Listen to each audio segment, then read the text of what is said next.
stages. Uh, there were losses, but the numbers and that's not important. What was important is why did these losses occur and what did we do after that. So we rectified tactics and then went back on 7th, 8th and 10th in large numbers. सभी को नमस्कार, मैं पीयूष आज आप लोग के बीच में एक नई वीडियो के साथ ऑपरेशन सिंदूर में हुए कुछ घटनाओं के बारे में आज आपको मैं बताने वाला हूं। ऑपरेशन सिंदूर अभी भी कायम है और हम अपने दुश्मनों के अगेंस्ट में एक्शन आज भी ले रहे हैं। बट 6 मई को कुछ ऐसा हुआ और 7 मई को कुछ ऐसा हुआ कि जो घटनाएं हुई वो हमारे भारत की जनता के सामने हाइड थी। मतलब भारत की आवाम को वो चीज़ें क्लियर नहीं हो पाई। पाकिस्तान अपने सुर में गा रहा था कि 5 राफेल हमने गिराए, 4 राफेल गिराए, 6 राफेल गिराए। नंबर ऑफ राफेल की संख्या उनकी बढ़ रही थी, घट रही थी। बट इंडिया की आवाम, इंडिया की जनता उस चीज़ को डिफेंड कर रही थी और डिफेंड करते टाइम हर बार सोशल मीडिया हो या अदर प्लेटफॉर्म हो, हम अपने कॉन्फिडेंस में थे और बार बार हम यही कहते थे कि हमारे 36 राफेल अभी भी अवेलेबल है और हमारा कोई भी राफेल गिरा नहीं है। ये हम अपने कॉन्फिडेंस में अपने दुश्मनों के सामने बातों को रख रहे थे। बट कल मतलब आज सीडीएस अनिल चौहान का इंटरव्यू होता है। वो भी इंटरव्यू सिंगापुर में होता है और इंटरनेशनल मीडिया के सामने होता है। सबसे बड़ी बात कि उन्हें ये चीजें अपने देश के मीडिया के सामने क्यों नहीं बताई, उन्हें अपने देश के आवाम के सामने क्यों नहीं बताई ये बातें। उन्होंने बुलमार्ग टीवी को इंटरव्यू देते टाइम बताया, जब उनसे क्वेश्चन किया गया कि क्या आपके 6 जेट गिरे थे, तो उन्होंने बड़े प्यार से बोला कि नंबर ऑफ 6 जेट गिरे नहीं गिरे ये मैटर नहीं करता। समझना मेरी बात। वो गिरे तो क्यों गिरे। फिर पूछा गया उनसे कि क्या ये 6 की संख्या सही है, तो उन्होंने कहा कि ये बिल्कुल गलत है।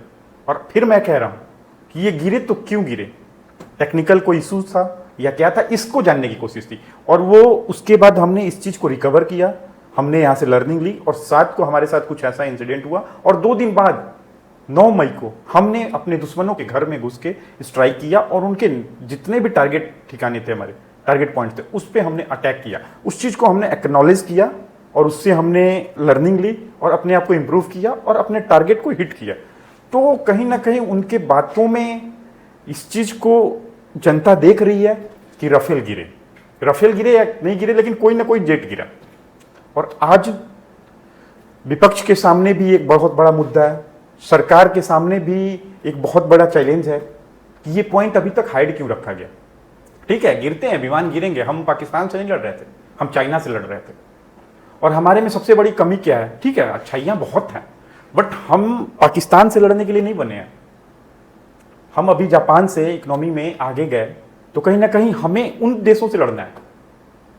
हम चाइना से स्ट्रगल क्यों नहीं कर रहे, हम चाइना से क्यों नहीं लड़ रहे।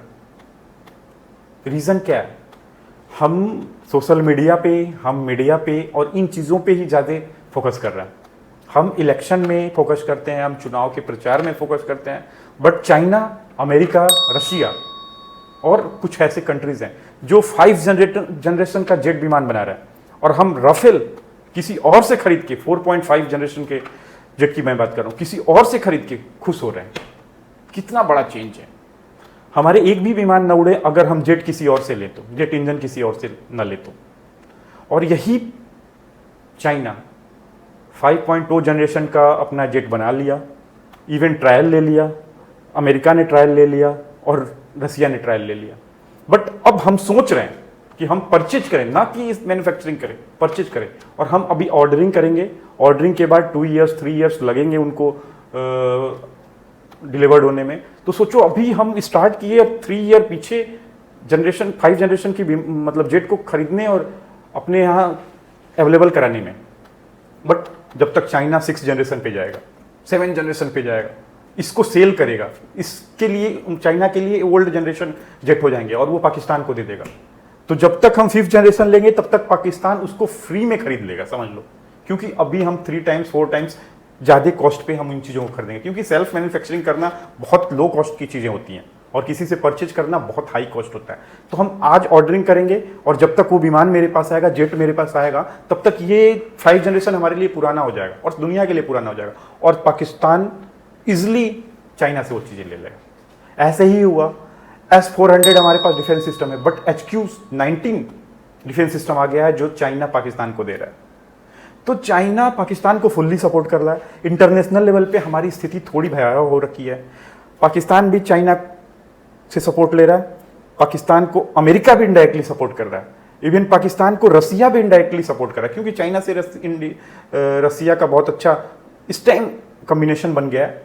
और इसकी वजह से अमेरिका ना इंडिया को सपोर्ट कर पा रहा है खुल के। इसी वजह से आज हम इंटरनेशनल लेवल पे और रिलेशन में थोड़े डाउन हो रखे हैं, क्योंकि अमेरिका का हमने कभी सपोर्ट खुल के नहीं किया। हम हमेशा डिप्लोमेटिक रहे हैं, कभी रसिया की तरफ जाएं, कभी अमेरिका, बीच में खींचे रहे। एक तरफ लेफ्ट राइट वाली स्टोरी है, हम बीच में खींचे रहे, हम किसी की तरफ नहीं गए। तो यही रीज़न है कि आज जब हमें रसिया की ज़रूरत पड़ी थी बीच में कि रसिया को हम सपोर्ट करें, उस ड्यूरेशन में हमने रसिया को नहीं सपोर्ट किया यूक्रेन के वाले वार में। तो आज रसिया भी हमसे कुछ ना कुछ मतलब चीज़ों को लेके खफा है, कहीं ना कहीं वो चीज़ों को दिखा रहा है और पाकिस्तान के तरफ थोड़ा अट्रैक्ट हो रहा है और उधर जा रहा है, क्योंकि चाइना उधर है। तो हमें लर्निंग लेने की ज़रूरत है, हमें सेल्फ मैन्युफैक्चरिंग की तरफ जाने की ज़रूरत है। हम अभी राफेल में फंसे हुए हैं। हाँ, अच्छा डिसीजन था कि राफेल हमने अभी जो उसका डील था वो कैंसिल कर दिया, बट इसके पीछे भी बहुत बड़ी स्टोरी है, इसको नेक्स्ट वीडियो में मैं ज़रूर बताऊंगा। बट अनिल चौहान का ये जो बयान आया, इससे भारत की आवाम बहुत दुखी कह सकते हो, क्योंकि ये एक्सपेक्ट नहीं था हमसे, मतलब हमारे देश से, कि ऐसा भी हो सकता है। और बातों बातों में चाइना हमें काफ़ी नुकसान कर गया। ठीक है, हमने कुछ स्ट्राइक किए, हमने बहुत मेहनत की और अभी भी मेहनत कर रहे हैं, हमें मोरल डाउन करने की जरूरत नहीं है। बट हाँ, अनिल चौहान ने इनडायरेक्टली हमारी टेक्नोलॉजी पे सवाल उठाया कि गिरे तो क्यों गिरे, वाई, तो इस पर सोचने की ज़रूरत है, क्योंकि डिफेंस सिस्टम भी कुछ ऐसा स्ट्रांग नहीं था उनके पास। और तीसरी बात ये है कि राफेल के साथ हमारा कुछ डील में इशूज़ थे, जिसके लिए फ्रांस ने हमें राफेल का टेक्नोलॉजी के पूरे फिगर्स नहीं दिए और उसमें हम अपने मिसाइल्स को स्ट्राइक के ड्यूरेशन में यूज़ नहीं कर पाए, क्योंकि राफेल एज ए कैरियर हम यूज़ करते हैं और वहाँ पे हमारा मिसाइल सुटेबल नहीं हो पाया उस राफेल में, क्योंकि टेक्नोलॉजी हमारे पास नहीं थी और ऐसा कुछ कंडीशन उस टाइम बना कि हमें राफेल की ज़रूरत पड़ी, बट हम अपने ब्रह्मोस को राफेल के साथ कैरी नहीं कर पाए। ऐसा भी केसेस आ रहे हैं और ऐसे भी न्यूज़ आ रही हैं। तो ये आज का कंडीशन है, हमें अपने अंदर देखने की ज़रूरत है और डिफेंस सिस्टम में हमें इंप्रूवमेंट की ज़रूरत है। और सेल्फ मेड, ठीक है, सेल्फ मेड हमें बनने की ज़रूरत है, बट अभी हमारी टेक्नोलॉजी थोड़ी पीछे है, तो रिसर्च की तरफ हमें जाने की ज़रूरत है और हो हल्ला करने की ज़रूरत नहीं है, हमें अपने काम पे फोकस करना है। Thank you. अगर वीडियो अच्छी लगी तो लाइक करें, चैनल को सब्सक्राइब करें।